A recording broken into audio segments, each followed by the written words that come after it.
Bank मॅनेजरचा खून हॉटेलमध्ये वेटरने का केला? कारण ऐकूनच हादरून जाल. इचलकरंजीमधील सत्य घटना. दारू हे अनेक वाईट घटनांचे कारण बनलेले आहे. दारूच्या नादाने अनेकांच्या डोक्यामध्ये नशा शिरली की त्यातून काही ना काही दुर्घटना किंवा गुन्हा घडल्याशिवाय राहत नाही. इचलकरंजीमधील एक बँक मॅनेजर होते. चांगली नोकरी होती, परिवारही चांगला होता, पण त्यांना मद्यपानाची सवय होती. मद्यपान केल्यानंतर नशेमध्ये त्यांच्या तोंडून बाहेर पडणारे शब्द कधीतरी त्यांच्या जीवावर बेततील हे त्यांना समजले नाही. त्याने अपमानास्पद वागणूक दिली, शिव्या दिल्या. या कारणातून एका बारच्या वेटरने साथीदारांच्या मदतीने त्यांना घरातून बोलावून नेऊन निर्घुणपणे ठार केले. या घटनेचा सविस्तर वृत्तांत पुढील प्रमाणे आहे. पण तत्पूर्वी तुम्ही जर या चॅनलवर जर नवीन असाल तर प्लीज आपल्या या मराठी चॅनलला नक्की सबस्क्राईब करा. अभिनंदन कोल्हापुरे हे फेड बँक गोल्ड लोन शाखेमध्ये बँक व्यवस्थापक म्हणून काम पाहत होते. त्यांचे भाऊ अभिषेक कोल्हापुरे हे डॉक्टर म्हणून काम करतात. त्याचे आईवडील हे निवृत्त शिक्षक असून त्याची पत्नी इचलकरंजीतील नामवंत हायस्कूलमध्ये शिक्षिका म्हणून कार्यरत आहे. त्याच्या घरची परिस्थिती तशी सधन असल्याने कोणत्याच गोष्टीची कमतरता नव्हती. अभिनंदन हे इचलकरंजी येथील इंदिरा हाऊसिंग सोसायटीमध्ये राहायला असल्याने ते कधीकधी कबनूर रस्त्यावरील वैशाली गार्डन येथे मद्यपानासाठी जात होते. वैशाली गार्डनमध्ये कागल येथील रोहित कोळेकर हा वेटर म्हणून काम करत आहे. त्याची आणि अभिनंदन याची चांगली ओळख होती. अभिनंदन हे कोल्हापूर येथील एका बँकेमध्ये साहेब असल्याचे रोहितला माहिती होते. म्हणून अभिनंदन हे बारमध्ये दारू पिण्यासाठी व जेवणासाठी आले की रोहित हा त्यांना चांगली सर्व्हिस देत होता. दारूच्या नशेत अभिनंदन असले की ते रोहितला शिव्या देऊन बोलवत होते. याचा मात्र राग रोहितला येत होता. अभिनंदन हे साहेब असल्याने तो गप्प बसत होता. दारूच्या नशेमध्ये अभिनंदन यांनी शिव्या दिल्या की रोहित त्यांना वेळेवर सर्व्हिस देत नव्हता. बराच वेळ वेटिंगवर ठेवत असल्यामुळे रागाच्या भरात 2-3 वेळा अभिनंदन यांनी त्याला समज दिली होती. त्याची तक्रार त्यांनी बारच्या मॅनेजरकडे आणि मालकाकडे केल्यामुळे मालक आणि मॅनेजरने रोहित याला कान पिचके देऊन अभिनंदन यांना चांगली सर्व्हिस देण्यास सांगितले. कबनूर फॅक्टरी रोडवर पंकज चव्हाण हा राहायला आहे. तोही वैशाली बारमध्ये दारू पिण्यास येत असल्याने अभिनंदनच्या ओळखीचा होता. तसेच तो वेटर रोहितचाही जवळचा मित्र होता. अभिनंदन हे दारूच्या नशेत रोहितला शिव्या देऊन बोलावत असल्याचे पंकजने पाहिले होते. त्याने रोहितला सांगितले की तो अभिनंदनला कशाला घाबरतोस? तो बँकेचा साहेब असला तर त्याच्यापुरता त्याच्या शिव्या कशाला खातोस? तू त्याला घाबरू नकोस. आपण त्याला एकदा चांगला धडा शिकवू. त्यामुळे रोहितही हल्ली बारमध्ये अभिनंदन आला की त्याच्याकडे लक्ष देत नव्हता. रोहित हा आपल्याकडे लक्ष देत नाही, शिवाय चांगली सर्व्हिस वेळेवर देत नाही, याचा राग अभिनंदन याला येत होता. हल्ली ते त्याला टीपही देत नव्हते. बारमध्ये दारू प्यायला आले की ते मुद्दामच रोहितला बोटाची चुटकी वाजवून रुबाबामध्ये बोलावत होते. तो लवकर त्याच्या टेबलाजवळ आला नाही की त्याला शिव्या देत तुला माज आलाय का असे विचारत होते. त्यामुळे रोहित हा त्यांच्यावर चिडून असायचा. सोमवार दिनांक 27 ऑक्टोबर 2025 रोजी रात्री नेहमीप्रमाणे अभिनंदन कोल्हापुरे हे वैशाली गार्डनमध्ये जेवायला आणि दारू प्यायला गेलेले होते. त्यावेळी त्यांनी त्याच्याशी वाद घालत असताना शिव्या देत त्याच्या कानशिलात लावले होते. त्यावेळी बारमधील इतर वेटरने त्यांची भांडणे मिटवल्यामुळे रोहितच्या मनाला लागले होते. बारमध्येच नेहमी येणाऱ्या पंकज चव्हाणशी त्याने संपर्क साधला आणि अभिनंदन यांनी त्याला मारल्याचे सांगितले. पंकज हा रेकॉर्डवरील गुन्हेगार आहे. त्याच्यावर इचलकरंजी येथील 2 पोलीस स्टेशनमध्ये 2 गंभीर गुन्हे दाखल आहेत याची माहिती रोहितला होती. आता त्याची मदत घेऊन अभिनंदन यांना कायमचा धडा शिकवायचा याचा विचार त्यांनी केला.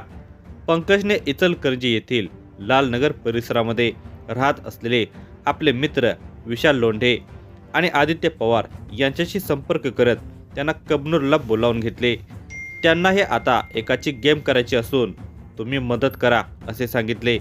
त्या रात्री पहाटे 1:30 वाजण्याच्या सुमारास रोहित कोळेकर, पंकज चव्हाण, विशाल लोंढे आणि आदित्य पवार, विवेक साळुंखे, ओंकार राऊत यांनी इंदिरा हाऊसिंग सोसायटीतील अभिनंदन कोल्हापुरे याचे घर गाठले. मध्यरात्रीच्या सुमारास त्यांनी अभिनंदनच्या घराचा दरवाजा ठोठावला. त्यावेळी नशेत असणाऱ्या अभिनंदन यांनी दरवाजा उघडला.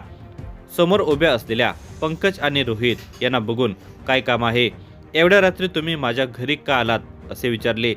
तो वाद घालत असताना रोहित आणि पंकज यांनी अभिनंदन याचा गळा पकडला आणि मारहाण करत शिव्या द्यायला सुरुवात केली. एवढ्या रात्री आपल्या घराबाहेर कोणाचा वाद चाललेला आहे हे बघायला अभिनंदन यांचे भाऊ डॉक्टर अभिषेक आणि वडील जयपाल हे बाहेर आले. बाहेर चौघेजण अभिनंदन यांना मारहाण करत असल्याचे बघून त्यांना त्यांच्या तावडीतून सोडवण्याचा नातेवाईकांनी प्रयत्न केला. त्यावेळी पंकज याने त्यांना सांगितले की हॉटेल गार्डनमध्ये अभिनंदन याने रोहित कोळकर याला मारहाण केली आहे. त्याला आम्ही इचलकरंजी शिवाजीनगर पोलीस स्टेशनला घेऊन जाणार आहोत. डॉक्टर अभिषेक यांनी त्याचा वाद मिटवण्याचा प्रयत्न केला, परंतु वाद काही मिटला नाही. पंकज चव्हाण, रोहित कोळकर, विशाल लोंढे आणि आदित्य पवार यांनी अभिनंदनला घराबाहेर खेचत आपल्या दुचाकीवर जबरदस्तीने बसवून नेले. त्यांनी त्याला कबनूर येथील कोल्हापूर रोडवरील पेट्रोल पंपाजवळ नेले. तेथे त्यांनी त्याला खाली पाडून लाथाबुक्क्याने मारहाण केली. पंकज आणि विशाल यांनी बाजूलाच पडलेला सिमेंटचा नळा उचलला आणि अभिनंदनच्या डोक्यात घातला. त्यासरशी त्याचे डोके फुटून मोठ्या प्रमाणात रक्तस्राव झाला. त्यानंतरही त्यांनी बाजूलाच पडलेला दगडही त्याच्या डोक्यात घातला. तो ठार झाल्याची खात्री पटल्यानंतर त्याने तेथून मोटरसायकलवरून पळ काढला. परंतु ही घटना जवळच्या CCTV कॅमेऱ्यामध्ये कैद झाल्याचे त्यांना माहिती नव्हते. पहाटे 3 वाजेपर्यंत अभिनंदन हे घराकडे परत आले नाहीत, म्हणून डॉक्टर अभिषेक हे फॅक्टरी रोडवर राहत असलेल्या पंकजच्या घरी गेले.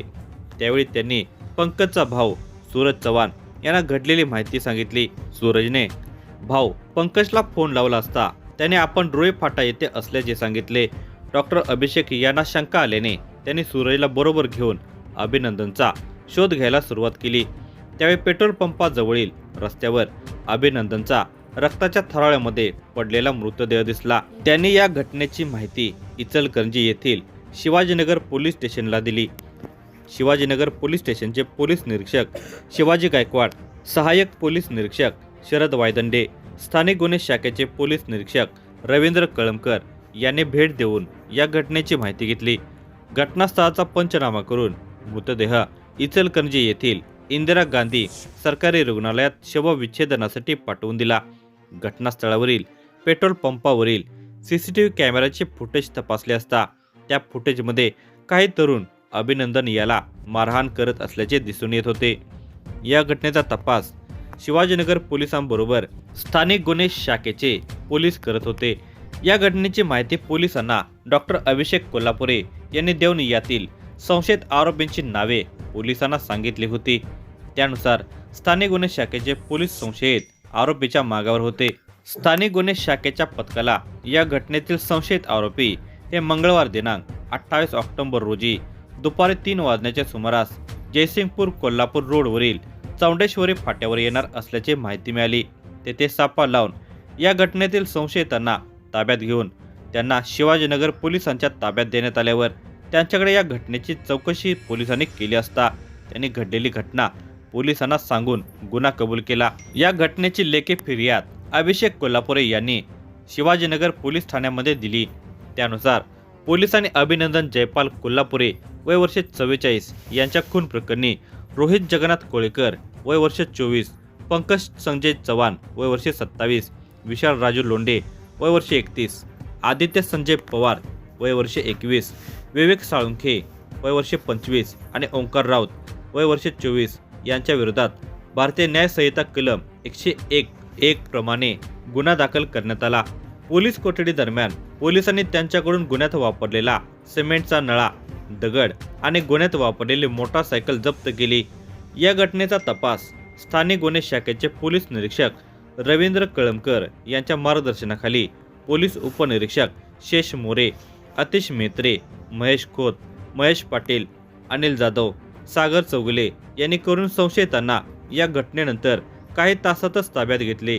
या घटनेचा पुढील तपास पोलीस निरीक्षक संजय गायकवाड यांच्या मार्गदर्शनाखाली शिवाजीनगर पोलीस स्टेशनचे पोलीस करत आहेत.